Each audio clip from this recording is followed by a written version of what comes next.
Hello fellow citizens, and welcome back to the channel. Today I'm going to be doing a deep dive into everything that's happened over the last 10 days in IAE. So if that sounds of interest to you, please stick around.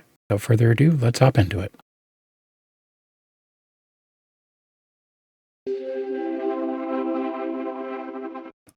So IAE really started out strong this year with the Crusader Day on day one and the introduction of the Crusader Intrepid starter ship. This is a ship that they teased late last year, I believe it was, and it's really designed to hit the middle of the starter ship market without going too overly large, but at the same time, it's actually got an interior. It's got a place to sleep. It's got a place to store your guns, etc. It was originally coined as kind of an ugly duckling. It wasn't the most beautiful ship in the world, but I think it's really started to grow on people. And personally, for me, when they introduced the Nocturne paint last Friday, I believe it was, as part of Black Friday, that's what really did it for me. With the introduction of the new black skin, it really allows you to go blacked out. I think it looks really good, personally.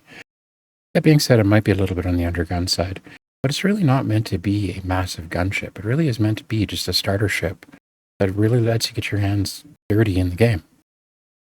On day 3 of IAE, they introduced the Mirai Guardian. It's the Fat Fury, if you will.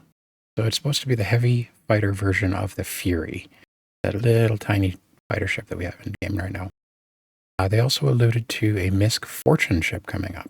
Now, personally, I would expect both of these to be seen as part of release 4.0. So next up came day 5, RSI's Day. On RSI's Day, the long-awaited delivery of the RSI Polaris came into play. So the RSI Polaris is a very large Corvette/capital ship size ship. It stores about 500 SCU, has a full dedicated hangar bay. You can store pretty much every ground vehicle in the game on it. This is an absolute beast, and I know a lot of people were using it to fight off the Idris and the Save Stanton. It's got a bunch of PDCs that will automatically defend the ship. I remember talking to some people in game saying, like, all you got to do is park there and it'll shoot every little ship that comes out of the Idris, or out with the Idris, sorry. This will be an amazing game changer for the game, I think. Now, after people's rentals are no longer available, I'm curious to see how many Polarises we actually see in the game, but right now they're everywhere. It hosts the largest torpedoes in the game. This thing is just an absolute beast. It'll be interesting to see as we start to get into larger ships in the future, especially a lot more of those Corvette or capital ship size ships, exactly how this plays out and exactly where this fits. I've also mentioned that the next ship going into production will not be the RSI Galaxy as we originally thought, but rather will probably be the RSI PS followed by the Galaxy, simply because of the number of different resources that are shared between the Polaris and the Perseus. It just made the most sense instead of jumping over into the Galaxy and then back into the Perseus. So the Perseus will be a very large gunship. I think it holds up to 6 people. It's basically a capital killer. That's the intention of the ship. So I look forward to seeing that once it's actually available in game. Day 9 of IAE saw the conclusion of the manufacturer's days with Anvil. Anvil introduced 2 new ships, well 3 actually.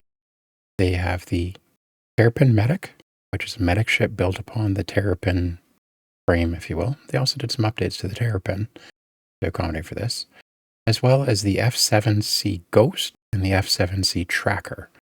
One of these is a stealth version of the F7C. The other is a long-range scanning, radar-based version of the F7C. And these are 2 variants of the existing F7C, but both were introduced in IAE this year. Anvil Day also saw the introduction of a new concept ship coming to the verse, the Anvil Paladin. It is a heavy-based gunship, which will be coming sometime in the future. Next up, Day 10 brought to us the best in show versions of the top 4 which were voted on during the summer. So first off, we have the Reclaimer, followed by the C1 Spirit, the original variant of the Terrapin, followed by the number 1, the F8C Lightning. All of these will be getting the best in show skin very shortly here, as well as a poster to hang in your hangar for anybody who has the ship before the end of IAE this year. Day 10 also saw the introduction of some new armor sets, specifically to go along with the best in show skins for those ships we just mentioned. There you have it, 10 days of IAE in just over 5 minutes.